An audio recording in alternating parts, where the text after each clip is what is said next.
doesn't play, and for a number of reasons. And that list of odds, those top 5 teams, I feel like I can just cross out 4 of them, and maybe all 5. Cam's not going to the Texans, and that's not because the Texans wouldn't take him. It's because I don't think Cam wants to sign up to be a part of what might be one of the worst football teams ever. That doesn't help him. So I would cross them off. Washington and Baltimore, I talked about this yesterday, and I know people might get tired of hearing about it, but I think the vaccination status almost eliminates him from those 2 teams. Ron Rivera is a cancer survivor who's talked about the importance of vaccinations more than any coach maybe at all this offseason. And Baltimore, Lamar's already unvaccinated, so you really wouldn't have the insurance if Lamar misses time. So then you have Indy. Forget what Chris Ballard came out and said yesterday about vaccinations. Set that aside. What do we know about Carson Wentz? You're not really allowed to bring in competition, even if it's just as a backup. It messes with him. So that's 4 of the 5 gone.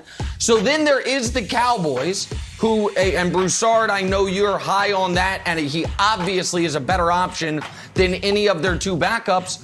But I will reference what Jerry Jones said on the radio last week, when he was like, listen, everyone's entitled to their own personal health decisions, but at some point we got to put the we ahead of the me, meaning if it's for the greater good. So he seems to be leaning heavily and hard into his players being vaccinated. I don't think you can just cross out the Cowboys like you can 4 of the other 5. The one team, Broussard, that's not in the top 5 that I think might make sense, other than Tampa, like Wilds talked about yesterday, is Seattle.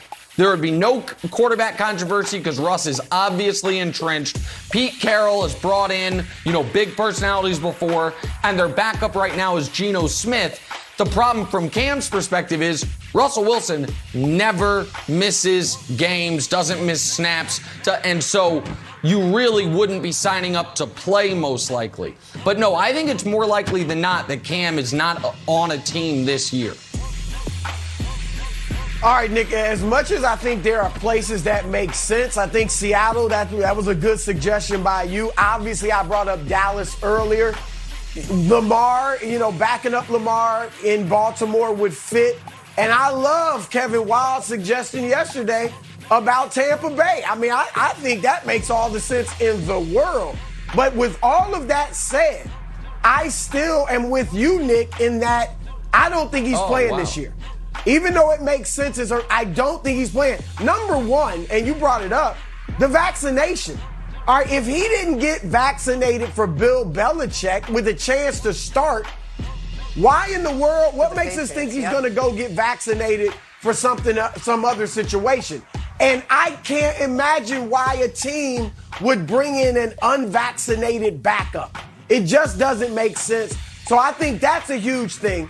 But even if he gets vaccinated, remember, before June of 2020, when the Patriots signed Cam, there was no interest. None. And you brought up Washington with Ron Rivera and the cancer situation and how obviously that doesn't make sense with Cam being unvaccinated. But let's face it, Nick, Ron Rivera could have signed Cam last year. Yes. When all this wasn't even an issue and he has no interest. Yep. So I just think for several reasons. One, look, Cam was 15 starts, interceptions last year. Right. All right, 2, he wasn't good. I don't think people are convinced that he's right, that he's willing to be a backup.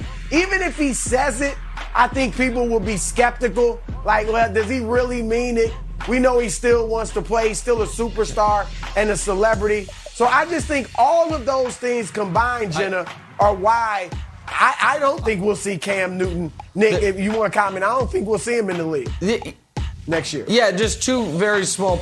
I think where the door opens is if we're middle of the season, there's a really good team and a quarterback goes down, and let's say a quarterback goes down for 6 weeks with 9 weeks left in the year. And it's like, we're going to be in the playoffs. We want to be in the playoffs, but our quarterback situation is Cooper Rush and Will Grier or one of those things.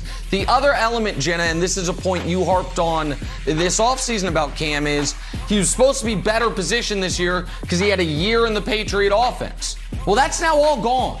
And so wherever he goes, he's got to pick it up with no offseason, with no training camp, with no anything. I think that works against him greatly. And so unless there is a major injury to a really good team's quarterback, then I just don't see it happening.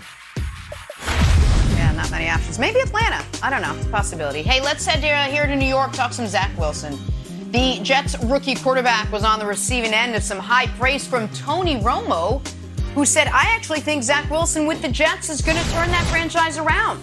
I think Zach Wilson is going to be in the discussion as one of the top 3 to 5 quarterbacks very quickly. Within the next couple of years, I think you're going to see him rise. I think he's unbelievable. His ceiling is so high, it's rare for me to say someone has the ability to get in the stratosphere of a Mahomes. Sit down, Nick. But I think this kid actually has that ability. So when you have a quarterback like that, I think there's no telling how good you can be. Broussard, what did you make of Romo's comments? Well, I know that everyone thinks Tony Romo can do, think, say, utter no wrong right now. They've called him a football genius since he's retired and become this great broadcaster. This reminds me of going back to 2013 when another guy that I think is incredibly intelligent about football, former quarterback Ron Jaworski, you know where I'm going, Nick. He said Colin Kaepernick was going to be one of the greatest quarterbacks of all time. And we all know, of course, Kaepernick's not in the league for different reasons, but even before he began kneeling and worked his way out of the league, it was clear he wasn't going to be an all-time great quarterback.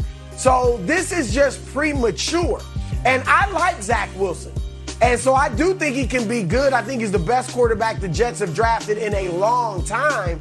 However, to say top 3 or 5, just keep Mahomes' name out of your mouth. Don't ever put a rookie who hasn't thrown an NFL pass in the same sentence as Pat Mahomes. That said, I'll give Romo this, Nick.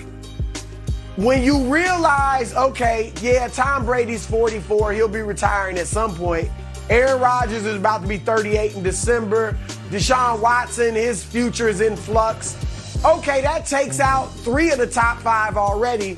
So if Zach Wilson really is good, okay, maybe he can somehow be in that discussion. But I think it's just premature, Nick. No. Of course it's premature. Here's the thing. Zach Wilson, in order to be top 3, so Mahomes is already there. So then you got to be better than everyone else in the league except for one guy, right? And who's the guy? Russell Wilson, he's still pretty young. Dak Prescott, he's young. You like Lamar, he's won an MVP. Some people love Josh Allen. If Deshaun Watson ever comes back to football and gets everything sorted out, he's been excellent throughout his career. But forget those guys. How about 2 AFC quarterbacks drafted in the last year and a half? Trevor Lawrence and Justin Herbert. I would be shocked if Zach Wilson is ever better than either of those 2 young AFC quarterbacks. And that's not a knock on him. It just, Herbert was spectacular last year. And Trevor Lawrence, I believe all the hype. There's a reason that there was no discussion about the number 1 pick, only about the number 2 pick. So how are you going to be a top 3 quarterback in the league when I don't think you ever have a shot at being a top 3 quarterback in the AFC? Forget Baker, Lamar, Josh Allen. Throw them all out. Mahomes, Herbert, and Lawrence will, I believe, be better than Zach Wilson their whole careers. That's just the AFC. So I get it, Romo. Jets, AFC team, CBS, AFC, some Jets games on TV. I understand. He's doing his job. Good for him.